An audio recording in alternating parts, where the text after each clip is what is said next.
Hi, everyone. Judge Andrew Napolitano here for Judging Freedom. Today is Monday, September 23rd, 2024. In a moment, Larry Johnson will be here with us on why do ex-generals who work for military contractors or think tanks supported by them love war? And, of course, the latest in Israel and Lebanon. But first, this. A divisive presidential election is upon us, and the winner is gold.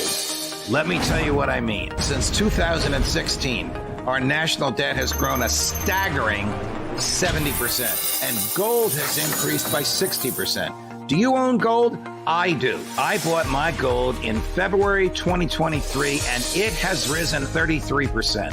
You've heard me talk about Lear Capital, the company I trust. Let me tell you why. Recently, Kevin DeMeritt, who is the founder and CEO of Lear, assisted the FBI in discovering a nationwide gold theft ring. And because of Kevin's good work, the FBI caught these people before they could steal anymore. That's why I have been saying the people at Lear are good people. They believe in America. They believe in their product, and they're honest to the core. So take action right now, my friends. Call 800-511-4620 or go to LearJudgeNap.com. Protect your savings and retirement before it's too late. 800-511-4620, LearJudgeNap.com. Remember, hope is not a strategy, but gold is. Larry Johnson, always a pleasure, my dear friend. Welcome here. We have a lot to talk about. Before we get into this, I guess you can't call it a phenomenon, but this reality of ex-generals and their means of compensation in addition to their pensions, supporting fruitless wars. Let's go to the latest news from Lebanon, which is that more than 100 people were killed today, Monday, and more than 400 were injured by Israel's latest onslaught. Is the use of pagers and walkie-talkies exploding in people's hands and handbags and shopping carts a war crime? I would say so. I think it's nothing more than just another form of terrorism. I think, as Alistair Crook pointed out in your earlier conversation with him, that the majority of these devices were in the hands of people. They're not Hezbollah fighters. They're not Hezbollah terrorists. They're Hezbollah civil administrators. Many in the West fail to understand and grasp that Hezbollah is essentially a government.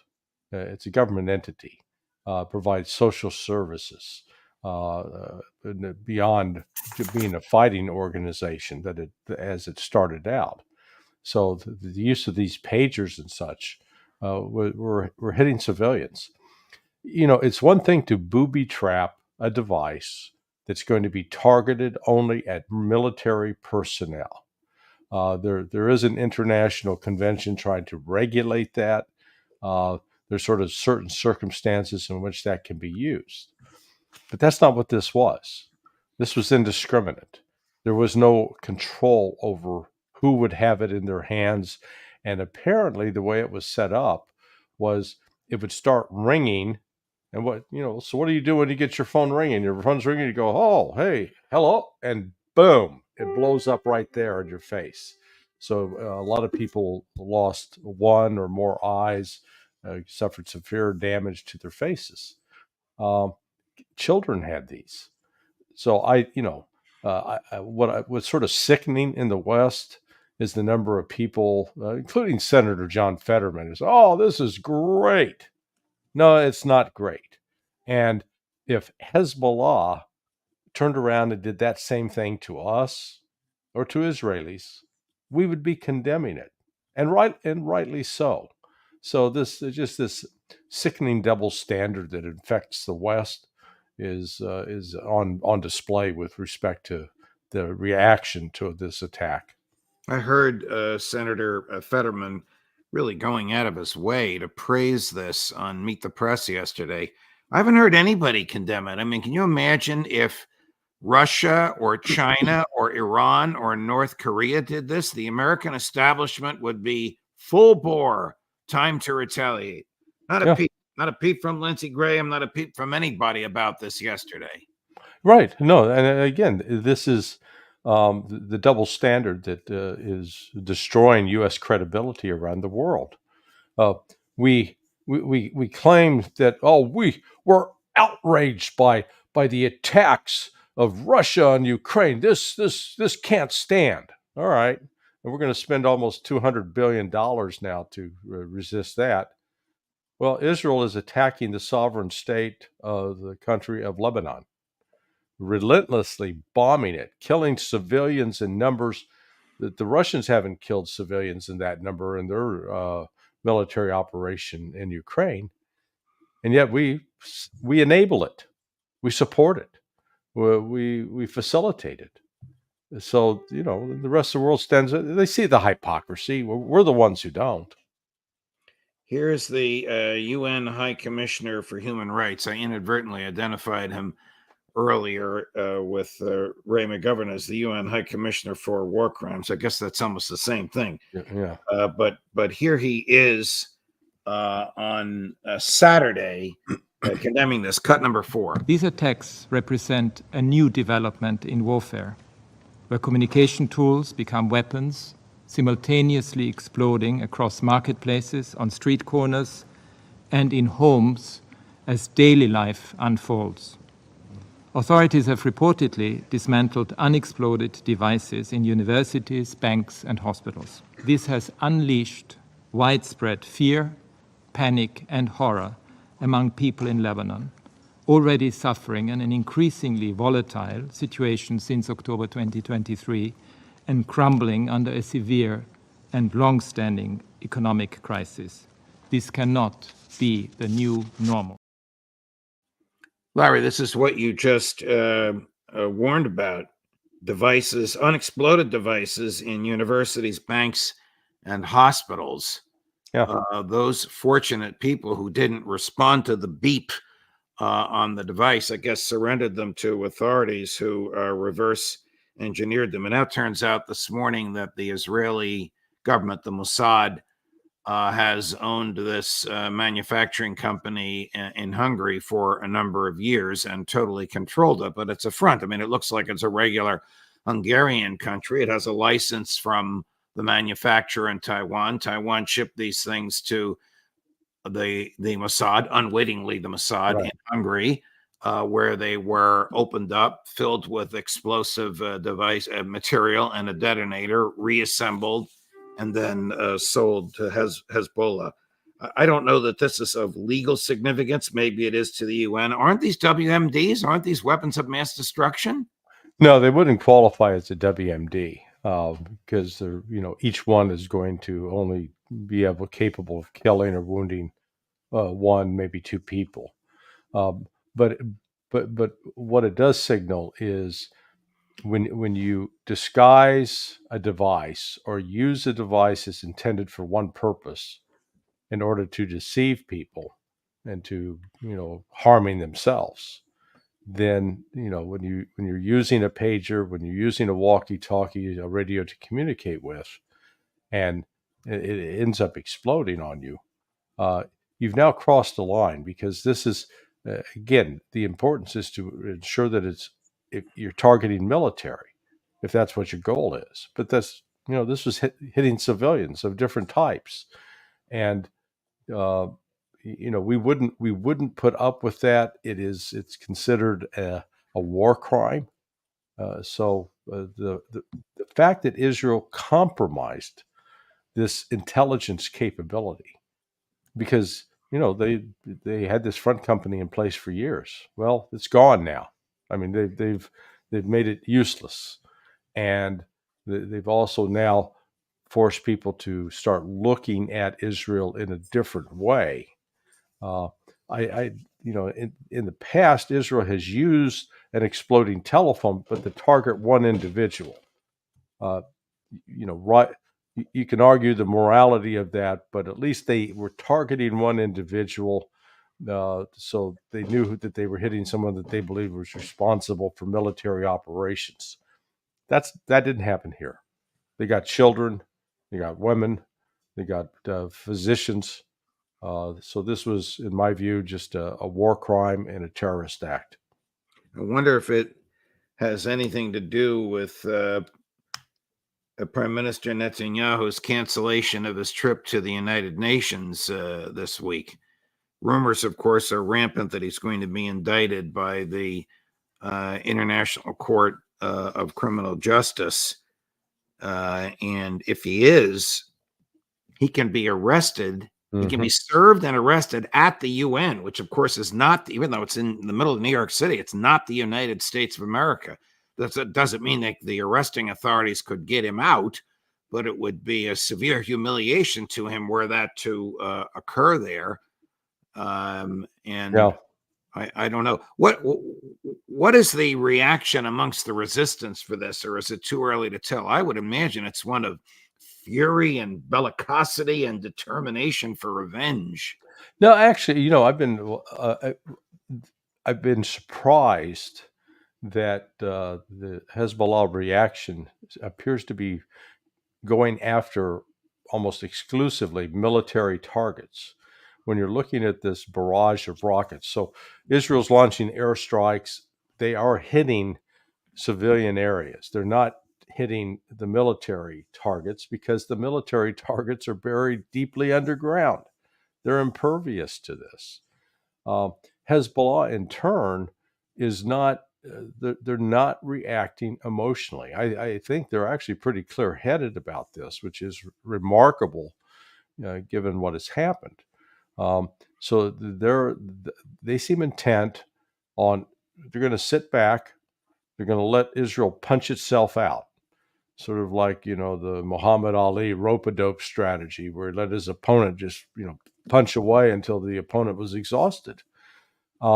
They're hoping to exhaust Israel in this regard. And at the same time, though, they're launching rocket and missile strikes at some fairly sensitive areas, military bases, airfields, fuel storage dumps.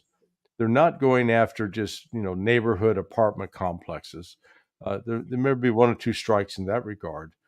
But what's noteworthy, and we got 24 years of statistics to back this up, despite all the rockets that had been fired both by Hamas and Hezbollah, there are very, very, very few casualties ever resulted from those.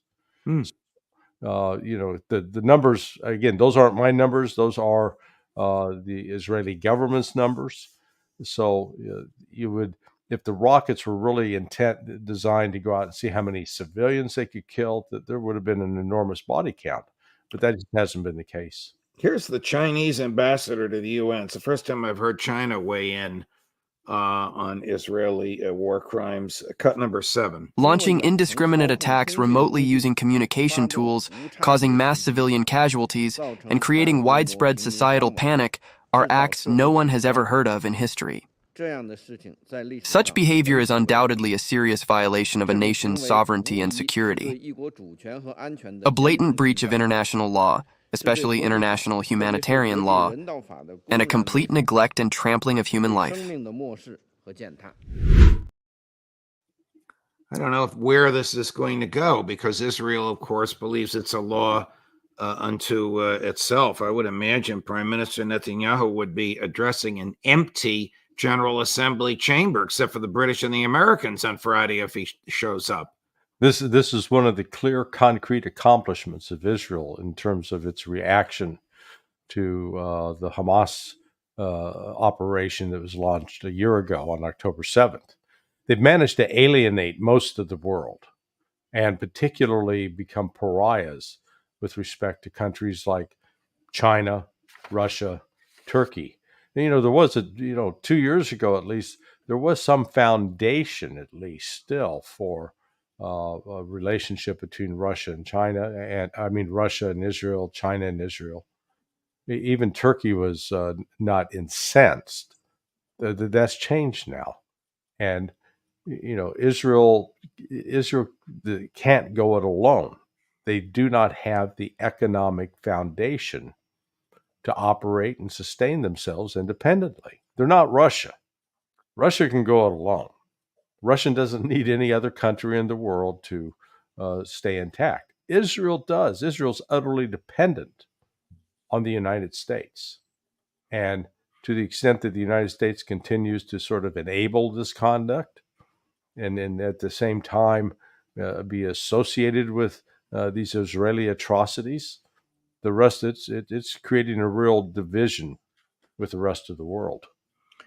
Transitioning to Russia and Ukraine, you have opined about this. Why do you think well-known ex-generals like David Petraeus, Ben Hodges, Jack Keane are stubbornly refusing to recognize the obvious in Ukraine? Is it because of who pays them? Is it, well, what do you think it is? No, I don't know, because they're not men who are uneducated. They're educated. They're not men who are, mentally retarded, and by that I mean they have IQs below 80. I mean these are men that have some intellectual capability, and yet their grasp on reality is not there. And I wrote a piece last week reacting to Ben Hodges was interviewed by Danny Davis on his podcast. And Hodges genuinely believes some of the most abject nonsense that's out there. For example, he said, "Oh, Russia's economy's in trouble, and they're just the size of Spain." No, they're not.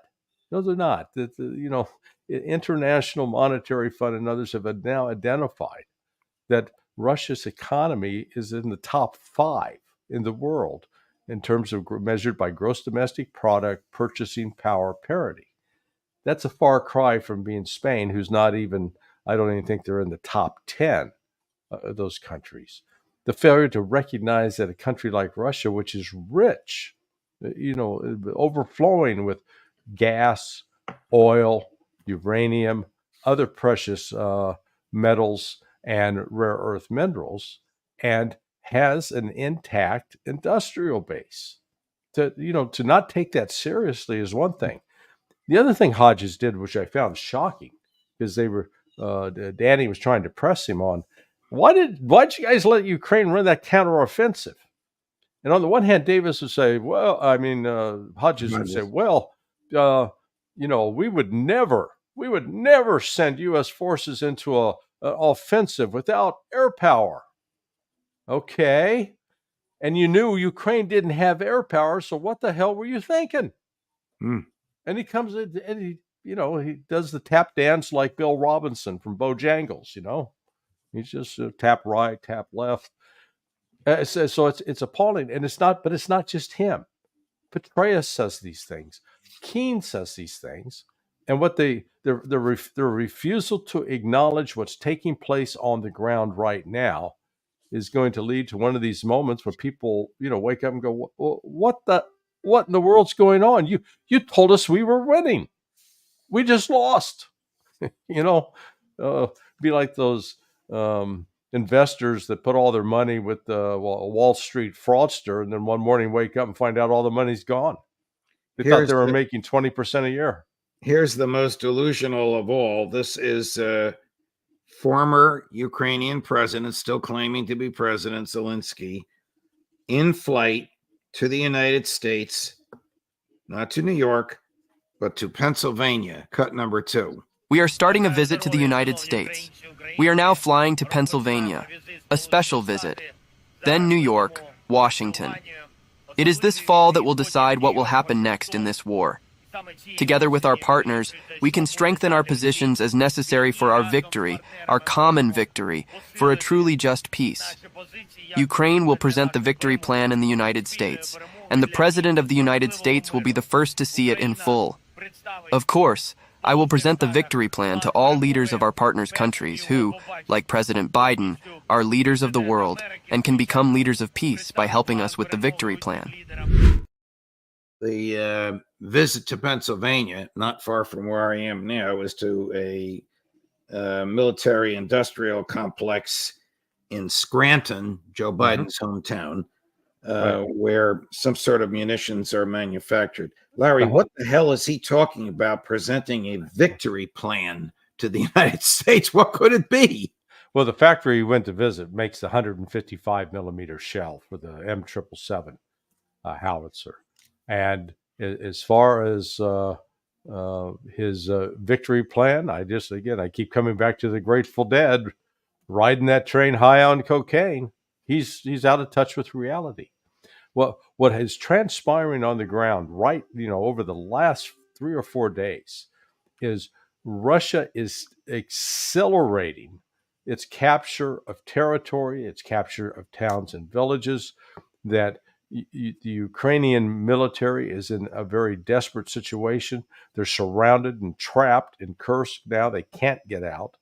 And they're going to lose the critical logistics center of Pokrovsk, which is really going to upend their entire ability to maintain any credible defense and keep the Russians from going all the way to the Dnieper River. So it's against this backdrop that he's making these claims, and it's not all his fault. He's being enabled by the United States and by the Brits and by others in Europe. They keep wanting to tell him, "Oh yeah, we've got your back." They say it, but then when it comes time to actually deliver it and put the real goods on the table, cough up the money, they're not always there. We saw Joseph Borrell of the European Union. He admitted that the other day. Yeah, we promised him all this money, and okay, yeah, we didn't deliver. Like I said, this is like one of those Wall Street scams where you promise that you're making 20-25% return on your investments, man, and you get an occasional check which makes it appear that way. Then all of a sudden comes the moment of reckoning. The money's gone, and you've been had. And that's where the West is going with this. They've been sold a bill of goods. The Ukrainians are losing and losing badly, and that loss is only going to accelerate in the coming days. Russian Foreign Minister Lavrov has made some rather serious statements of late. These statements were made after Biden and Starmer announced publicly that the United States and Great Britain would not give the Ukrainians the authority to use American and British long-range offensive weaponry that can reach into Russia. But he's very serious here, Larry. Cut number 10. No one wants nuclear war. We said this time and again.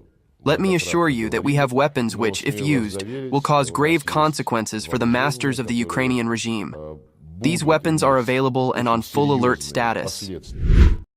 What does that mean, these weapons are available and on full alert status? Does that mean all they have to do is press a few buttons? Essentially, yes. And it's important, there have been some people have made comments of late suggesting that Putin is bluffing. Putin's just playing when he says what he said, is playing just to a domestic audience, and it wasn't really intended as a serious signal to the West. And there are a lot of people, again, we mentioned Ben Hodges, David Petraeus, that also say that, Putin's just bluffing. No, he's not. And what Lavrov just said there underscores it. But it's not just Lavrov who's saying it. You've got the Russian ambassador to the UN who's saying it in very stark terms. You've got the Russian ambassador to the United States also weighing in, saying the same thing. The Deputy Foreign Minister, Rybakov, he also has said it. So when you got 5 different people in senior positions, both running the government and in the foreign ministry, that are delivering this same message to the West better pay attention. They're not kidding. They view this fight, and rightfully so, as an existential fight, because they see the West has no intent on working with them. They want to destroy them. Here's Lavrov again with a very sophisticated analysis of the current state of affairs. Cut number 11. This special military operation has worldwide significance because it upholds a multipolar world order, where all countries without exception are equal. I would like to recall the UN Charter once again. It states that the UN is based on the sovereign equality of states. The United States and its satellites never respect and honor this principle. The global majority is interested in ending the current state of things when the Americans demand that everyone respect a rules-based order rather than international law. And their rules always depend on God's whim, as we say here. How many foreign bases does the United States have? How many foreign bases does Russia have? How many foreign bases does China have? So the U.S. bases are, according to Newsweek, more than 750 in 80 countries. Russia has an estimated 21. Most of those, 90% of them are on countries part of the former Soviet Union that are right on Russia's border. I think Russia only has actually 2 that are outside of that, one in Syria. China doesn't. They may have a naval presence in Havana, Cuba. That's it. And yet, when you listen to what the United States politicians, pundits, former military officials are saying, Russia and China, they're on a quest for world domination. They're on a quest to take over all these other countries. But let's step back and say, okay, wait a second. The only country in the world that has a global military presence, that has physical bases, 750 of them or more, in 80 different countries, that would be the United States. It is time the United States looks in the mirror and realizes that the only imperialists running around the globe these days is us, not them. We're the ones that provoked this entire war in Ukraine. We refuse to take responsibility for it because we don't want to fess up to the fact that what we were engaged with was a project to dismantle Russia, take control of its resources, and ensure that the West would control the gold, the gas, the oil, the aluminum, the uranium. We wanted it all for ourselves, not for them. And the Russians have said, "Niet, that's not going to happen." Let's also not overlook, and your research was terrific, Larry. You sent me this in the wee hours. The number of American troops deployed in foreign countries. And remember, we are not at war with any country. 173,000. Larry, it blew my mind when I saw that number. Did that number startle you? Yeah, no, what's actually, it's smaller now than it was a few years ago. And part of that is because the Army's having trouble recruiting people. So, the United States has got this, we've got a problem. And our problem is our addiction to our defense budget. That budget, it doesn't matter what happens in the world, it keeps growing. And we keep finding new excuses to grow it. And that is, in the process, it impoverishes not only the people of the United States, but it also makes the world a more dangerous, not less dangerous place, in my view. Thank you, Larry. Much appreciated. Appreciate your time, of course. We'll look forward to seeing you with the youngster, McGovern, at 4 o'clock on Friday afternoon. I'll be there. Thank you. Have a great week, my dear friend. All right. Thank you. Just as a reminder, and you'll hear about this with Scott Ritter, if any of you are going to be in the Northeast on Saturday, this Saturday, September 28th, come to a rally for peace and freedom in Kingston, New York, where I will be joined by Scott McGregor, Anya Parampil, Max Blumenthal, Gerald Salenti, and others. The rally will be zoomed around the world, but being physically present there so the world can see the size of the crowd doing something affirmative for peace will be deeply and greatly rewarding. And coming up at noon today, the aforementioned Scott Ritter, noon Eastern, Judge Napolitano for Judging Freedom.